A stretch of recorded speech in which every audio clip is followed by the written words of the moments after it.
Marcus, bonjour Bonjour, et bienvenue sur Dwayne. merci, le plaisir est pour moi. Vous êtes l'un des rares artistes à avoir su me faire rire. Quand on vous écoute, on comprend tout de suite que vous êtes doué pour ce métier. Euh, Depuis quand faites-vous de l'humour? Depuis 2011. Oui. Euh, ok, d'accord, depuis 2011. C'est vrai que je fais rire depuis que je suis petit, depuis l'école primaire, depuis que j'ai 10 ans. Et j'ai toujours eu à faire rire, mais maintenant, 2011, c'est où je deviens vraiment humoriste parce que là, je commence à monter sur scène et à faire rire les gens. Mais sinon, j'ai toujours eu cette vocation. Partout, je suis passé à l'école, je suis passé par les clubs théâtre, j'ai toujours amusé la galerie lors des fêtes de 11 février et tout. Donc, dans mon village, au quartier, par mes camarades, quand ils me voient humoriste aujourd'hui, ça ne les étonne pas. Parce que quand nous étions ensemble, étant déjà petits, je faisais rire ceux qui étaient autour de moi. Ok. Et ce personnage, Marcus, ce personnage que vous avez créé, comment en êtes-vous arrivé là? Qu'est-ce qui vous a inspiré ce personnage à Fort Arsène Bassa? Oui, en fait, parce que moi, je me dis que il faut déjà savoir d'où on vient avant de chercher à savoir où on va. Et que je me suis toujours dit que, en fait, il y a mon grand-père, Kourdiou, que j'ai l'habitude de citer dans mes sketchs, qui me disait souvent que il sera très difficile pour toi d'apprendre le français à un Français. Oui. Mais par contre, ça sera facile pour toi d'apprendre ta langue bassa à un Français qui veut bien comprendre ou qui veut bien savoir. Donc, le fond de mon humour, c'est ma culture. Oui. Le fond de mon humour, c'est ma culture parce que c'est ce que je maîtrise le mieux. Oui. C'est ça qui m'a permis de grandir. Et c'est facile pour moi de m'exprimer avec un fond de ma culture, de m'exprimer avec ce que je maîtrise le mieux. Oui. Voilà. Donc c'est facile pour moi d'expliquer à quelqu'un ce que je maîtrise le mieux. Tout à Parce fait. que moi j'ai pour coutume de dire que quand nous on grandissait avec nos langues maternelles. C'est quand tu allais à l'école qu'on t'apprenait le français et l'anglais. Oui. C'est vrai que c'est le contraire de ce qui se passe maintenant. Tout à fait. Eh bien, vous n'êtes pas que humoriste, vous êtes aussi animateur télé, si je ne m'abuse. Ou bien vous l'avez été. Oui, bien sûr. Vous savez, au Cameroun, on se débrouille.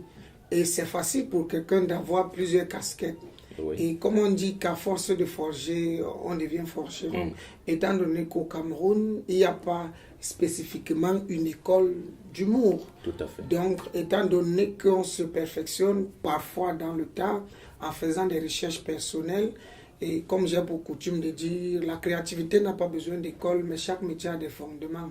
Oui. Donc, vous pouvez avoir le talent, mais maintenant, il faut travailler, il faut maîtriser les rouages de votre métier, maîtriser les connotations, les formules qui peuvent déclencher le rire.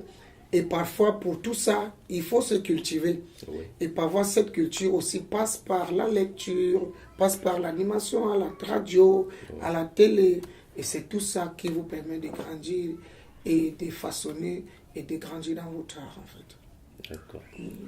Eh bien, entre ces deux professions qui sont assez similaires, laquelle préférez-vous? Être animateur ou humoriste? Non, non, moi je préfère, je me sens bien en tant qu'humoriste. C'est vrai que même quand on est humoriste, on anime. Oui, tout Parce à que fait. quand tu te Absolument. retrouves sur une scène, Oui. tu animes. Tout à Maintenant, fait. tu animes en faisant rigoler ceux qui sont en face. Bien sûr. Donc, animateur, moi, c'est surtout quand on est à ses débuts. Vous avez de coutume, quand un humoriste commence, parfois il passe toujours par là. Surtout quand il cherche le nom. Mm. Parce que vous savez qu'ici, chez nous, pour s'affirmer, il faut se faire connaître. Et pour se faire connaître, ce sont des vitrines. Oui. La télé, la radio et tout le reste des podiums qui s'ouvrent à vous. Oui. D'accord. Eh bien,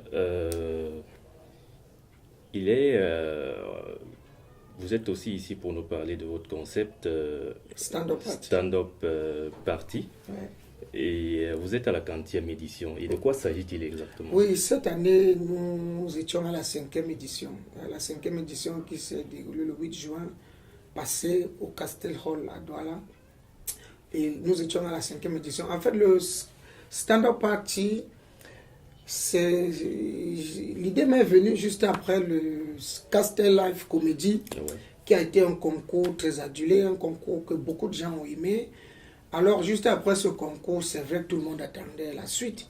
Et comme il n'y a pas eu la suite, alors, pendant le concours, moi, j'ai fait la rencontre des amis, des autres humoristes, avec qui nous avons partagé la même passion. Alors, je me suis dit que pourquoi ne pas créer une plateforme d'échange de tous ces humoristes-là qui ont fait le Castle Live Comedy et qu'ensemble, chaque année, au moins une fois, on se retrouve sur la même scène et partager ensemble ce que nous aimons bien faire, à savoir l'humour. D'où la création du Stand-up Party. Et c'est vrai que j'ai déjà eu trop de problèmes avec ça parce que au départ, l'idée était vraiment que ce sont des humoristes qui ont participé au Castle Live Comedy qui participaient au Stand-up Party. Parce que plusieurs fois, certains autres humoristes qui n'ont participé au Castle Live Comedy m'ont interpellé. Non, c'est une histoire de clan. Pourquoi est-ce que tu ne nous invites pas? Mais en fait, je me suis rendu compte que les humoristes qui ont participé au Castle Live Comedy avaient la soif de travailler, de créer.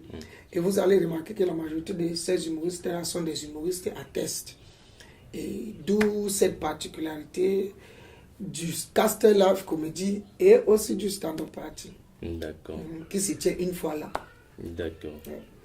Eh bien, je vous cite quelques noms d'humoristes que vous connaissez ou que vous avez connus et vous me direz ce qu'ils évoquent pour vous. Oncle Otiama. Oui, Oncle Otiama, il était déjà le parrain de la 5e édition, donc de la dernière édition. C'est un papa à qui j'ai beaucoup de respect et c'est l'ancêtre de l'humour et du théâtre au Cameroun. Parce que lui, il enseigne même l'humour et le théâtre. Et moi, je crois que si comme nous voulons évoluer, parce que c'est notre envie, c'est le fer de lance de tous ceux qui veulent évoluer, d'apprendre.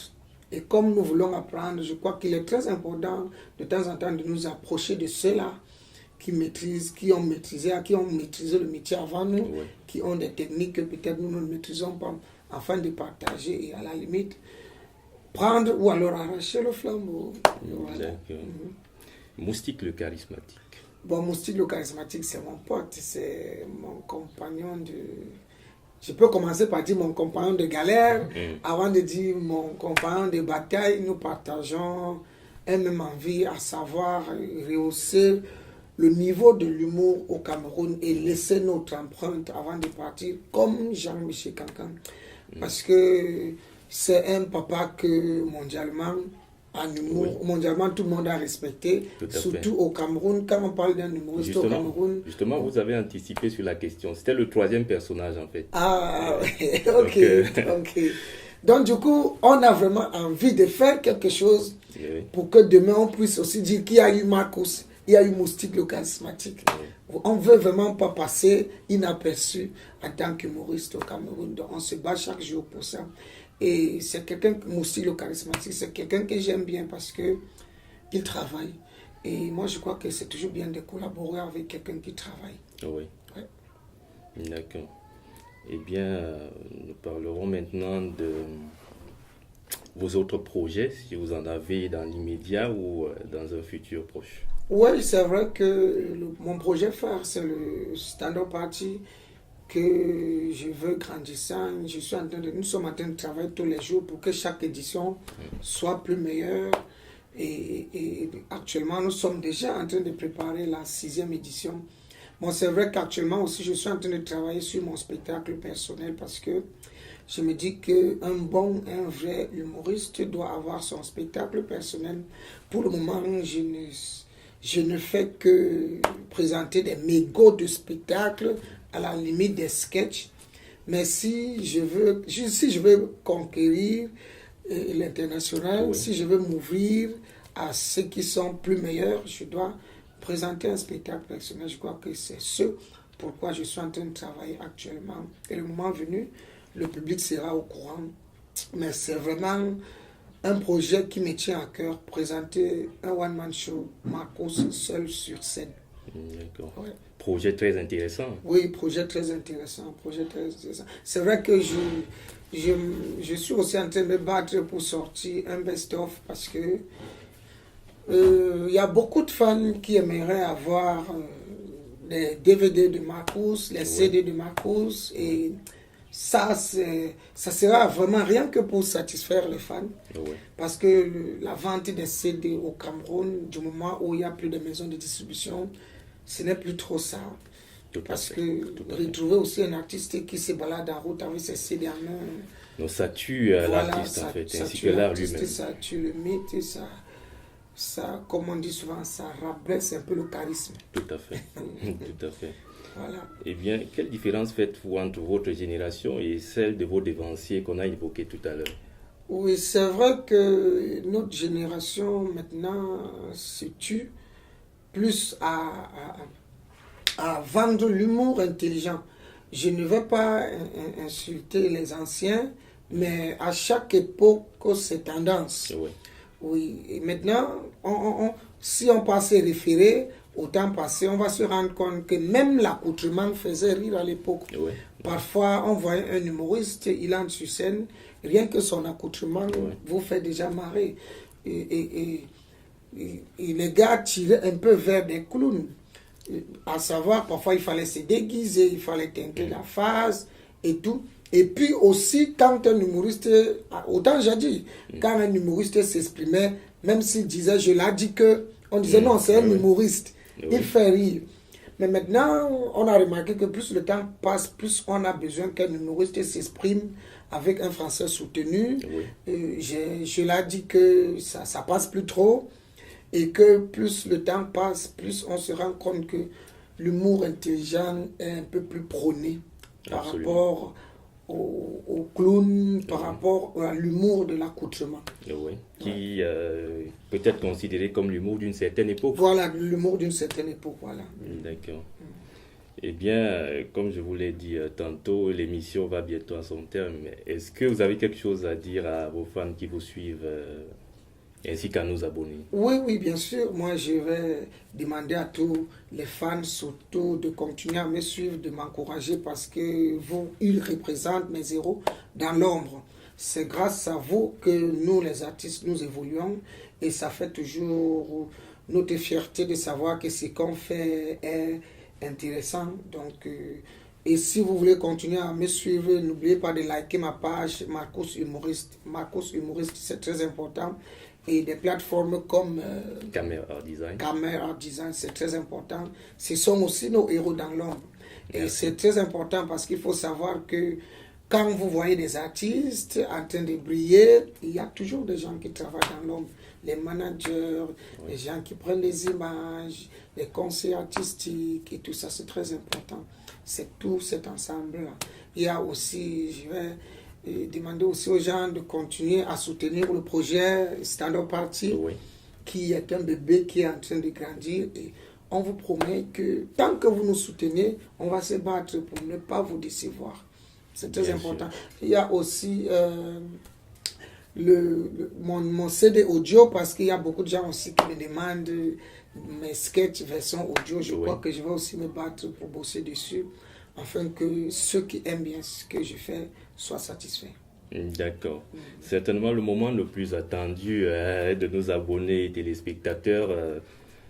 Un petit show de votre part ne ferait de mal à personne. Oui, c'est très important parce que moi j'ai remarqué que les temps ont changé. Non, mais vraiment, les temps ont changé. Je ne vous manque pas. Nous, quand on grandissait, on respectait les aînés. Et parfois, vous voyez ma taille comme ça, je suis petit de taille parce que quand on grandissait, dès que tu manquais le respect à un aîné, il te cognait. Mais aujourd'hui, tu réprimandes seulement un enfant. C'est lui qui est le premier à te dire, grand frère, il va te manquer le respect. Tu ne me connais pas, on m'appelle le Yorobo. Les temps ont changé jusqu'à mon frère. Avant, quand on grandissait, quand tu voyais une femme passer, pour qualifier la femme, tu disais que non. Surtout quand elle était belle, tu disais que non, la femme, elle est jolie. elle est ravissante, elle est séduisante, elle est pimpante. Non. Aujourd'hui, ce n'est plus ça. Aujourd'hui, un gars voit une femme passer belle, mais pour qualifier la dame, le gars dit, l'angala, c'est la mort. L'angala, c'est les problèmes. L'angala, c'est la pâte. L'angala, c'est l'explosion. L'angala, c'est la réincarnation de Al-Qaïda Joe. Pour finir, le gars te dit que l'angala, hein, c'est la mort. Est-ce que la mort est bien paix? Non. Les temps ont changé jusqu'à... Aujourd'hui, même les gens posent les questions. Parfois, quelqu'un te voit comme ça, là, il voit le chat, il te pose la question si c'est le chat. Maintenant, non. Moi, j'ai décidé que à question bizarre, réponse bizarre. L'autre jour même, j'ai croisé un ancien camarade, Mandeng Mamien. Le gars me pose la question, Marcus, tu vis? J'ai répondu, non, je suis mort la semaine passée. Et comme c'est ton père qui m'a tué, je suis venu me venger. Samedi passé même, je pars me coiffer. J'ai fini de me coiffer. Devant le salon de coiffure, je croisais Lolonop. Le gars me dit, hey Marcus, tu étais chez le coiffeur? J'ai dit, non, j'étais chez le menuisier. C'est lui qui m'a raboté la tête comme ça. Vraiment, la question bizarre, réponse bizarre. Hey, les gens exagèrent pas. Les voisins, alors, c'est grave. Tu es chez toi, 6h45, au niveau de ta véranda, en train de te brosser. Cloc, cloc, cloc, cloc, cloc, cloc, cloc, cloc, cloc, cloc, cloc. Déjà, les gens se brossent bizarrement. Clic, clic, clic, clic, clic, clic. Le voisin sort là-bas. Le goguenard te voit, vivant en train de te brosser. Mais le gars te pose la question. Hey, voisin, tu t'es réveillé? Je dis que non, je somnole encore. Toi-même, tu rêves seulement que tu me vois. Nous tous, nous dormons. Hein, mon frère? À question bizarre, réponse bizarre. La totale. Merci. Ce qui me tue alors. Tu te réveilles le matin, tu pars au travail. À caméra 10 ans, tu passes toute la journée ici. Tu rentres le soir. Dès que tu ouvres la porte, on t'accueille avec la question. Chérie Coco, c'est le retour. Entre nous, d'après toi, c'est le départ. Bon, même les gens font les choses vraiment. Merci à vous, Marcus. C'est nos téléspectateurs qui se sont certainement régalés. Le plaisir est pour moi. Ok, d'accord.